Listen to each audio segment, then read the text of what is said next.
Bon matin, j'espère que tu vas bien. Aujourd'hui, j'avais envie de te faire une vidéo pour te parler de mon processus de transformation que j'ai réalisé dans les 2 dernières années.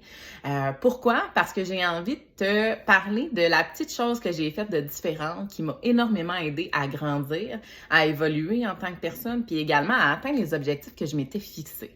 Donc, ce que j'ai fait de différent cette fois-ci, c'est qu'au lieu de juste viser, excusez-moi, quelque chose de physique, j'ai décidé aussi d'aller travailler ce qui se passait dans ma tête.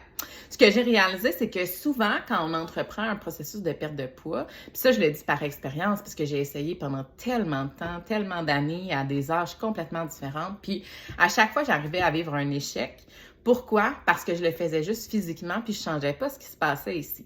Ce que j'ai réalisé, en fait, c'est que si on ne change pas nos croyances à l'intérieur de notre tête, si on ne change pas le mindset qu'on a, si on n'arrive pas à mieux se comprendre, ben malheureusement, souvent, les pas qu'on fait, ben on finit par les perdre puis reculer en arrière parce qu'on n'a pas modifié notre cerveau qui nous amène à faire les actions nécessaires pour arriver à ce qu'on désire. Fait que si on n'arrive pas à faire le ménage là-dedans, vous comprendrez bien que ben, les actions qu'on va faire vont être ceux du passé qui vont nous ramener où on était aussi dans le passé.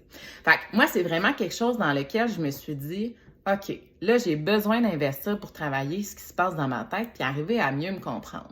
Parce que j'ai réalisé, en fait, que je me connaissais pas réellement. Je savais pas qu'est-ce que j'aimais. Je savais pas ce que je désirais faire.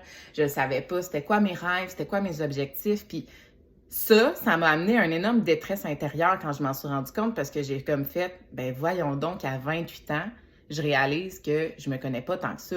Alors que je m'étais jamais posé la question dans ma vie, est-ce que je me connais? Puis est-ce que je comprends ce qui se passe dans ma tête? Vous comprendrez que moi, je suis intervenante dans la vie. Fait que je suis vraiment bonne pour me centrer sur les autres, les aider à cheminer, les aider à comprendre ce qui se passe. Mais malheureusement, c'était très rare que je le faisais pour moi-même. En fait, c'était pas rare, je le faisais juste pas. Puis c'est là où est-ce que je me suis dit, OK, faut que j'entreprenne ce processus-là d'une façon différente parce que, comme je l'ai dit tantôt, j'ai tellement essayé, puis ça n'a pas fonctionné. Fait qu'il faut que je change ma formule parce que je vais me ramasser au même point de départ qui est de pas réussir, de perdre encore une confiance en moi, puis de me dire que je suis pas capable de faire ces choses-là. Puis c'était vraiment ça que je m'étais dit dans ma tête, là. Je m'étais dit, bah, moi, je suis pas capable de perdre du poids parce que je dois avoir des gros os, parce que c'est génétique, parce que je m'inventais tellement de raisons. Mais au final, ce que j'ai compris, c'est que c'était ici que ça fonctionnait pas. C'était ici que la raison pourquoi je le faisais, c'était pas la bonne. C'était ici que je n'étais pas allée défaire des mécanismes pour aller faire un changement au niveau de ma perception de moi-même, au niveau de la perception de mon alimentation, au niveau de ma perception de l'entraînement. Fait que tout ça, j'ai dû aller le travailler. Puis, ben, pour le faire, j'ai été me chercher de l'aide. Parce que je trouve que c'est important d'avoir des personnes qui connaissent ça, qui sont capables de nous guider, de nous diriger vers ce qu'on désire atteindre.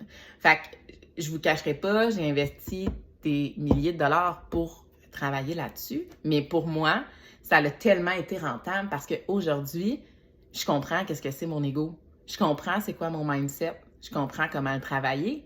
Je comprends que je dois faire ce travail-là à tous les jours, que c'est pas quelque chose qu'on travaille une seule fois, puis que c'est réglé pour le reste de notre vie. C'est un travail continuel qu'on doit faire, c'est un travail qu'on fait le matin en se levant. C'est quelque chose qui nous amène à se respecter, à mieux se connaître, à apprendre à mettre les limites aux gens autour de nous pour qu'on soit bien dans notre quotidien, qu'on ait de la légèreté, qu'on ait du bonheur, qu'on ait ce qu'on désire au final. Puis ça, pour moi, c'est quelque chose que je veux énormément véhiculer autour de moi parce que je trouve qu'on vit dans une société où on prend pas le temps de s'arrêter. On prend pas le temps de se poser des questions sur pourquoi on fait certaines actions, sur pourquoi on a certains rêves, puis sur comment, surtout, faire en sorte qu'ils se réalisent. Fait que moi, ce que j'ai envie de vous dire, c'est apprenez à connecter avec vous-même. Apprenez à vous remettre en question. Apprenez à être capable de vous challenger vous-même. Puis, pour vous donner un petit truc, en fait, moi, comment est-ce que j'ai commencé ce travail-là, c'est par l'écoute de podcasts. Puis, pour vrai, j'ai 3 podcasts coup de cœur que je vous conseille vraiment, vraiment d'aller écouter.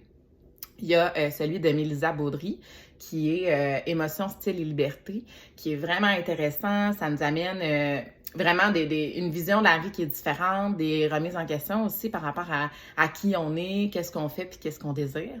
Fait que je trouve ça vraiment intéressant. C'est une belle porte pour commencer. Ensuite, j'aime beaucoup aussi celui de Drôlement Inspirant, qui est celui de Charles Côté, qui nous fait un podcast vraiment sans filtre, avec l'humour direct, mais qui pour moi est très, très parlant parce que c'est enfin ça que je désirais. Quelqu'un qui est capable de me brasser un peu, puis là, je suis capable de le prendre puis de me dire « Ouais, il a raison, dans le fond, que j'ai ça à changer dans ma tête, puis que cette vision-là, ben c'est pas ça que je veux, puis que je dois encore travailler sur moi. » Fait que il y a ce podcast-là, excusez-moi.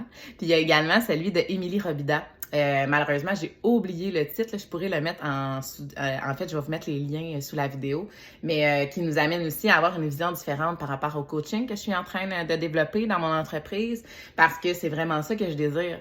Je désire accompagner ces femmes-là qui, comme moi, ont commencé un processus, puis qui se sentent parfois perdus là-dedans. Puis j'ai envie de les diriger, de les guider à atteindre leur objectif, puis à leur faire réaliser que ils doivent travailler autant ici que leur corps pour être capable d'avoir un changement qui est durable, puis de vivre une évolution à travers tout ça. Fait que c'est vraiment ça ma motivation, puis je vous dirais, c'est l'atteinte du rêve que je désire. Tu sais, moi, dans la vie, j'ai décidé d'être intervenante parce que j'avais envie d'aider les gens.